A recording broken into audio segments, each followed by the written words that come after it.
Are your AirPods playing music the moment you connect? You're not alone. Many users face this issue, but don't worry, it's fixable. The automatic playback happens due to a specific Bluetooth setting on your device. Let's take a closer look at how to manage that.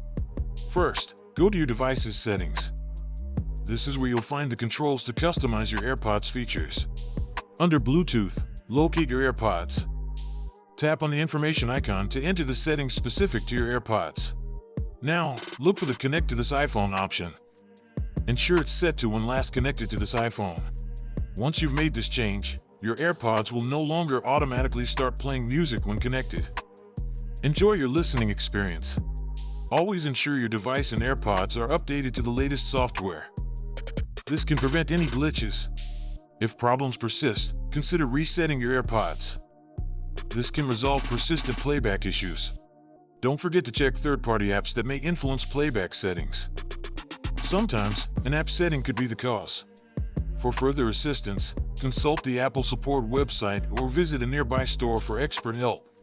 Staying informed about your devices can help enhance your overall experience. Knowledge is power. Now you're all set. Remember to enjoy your music without interruptions. Thank you for watching.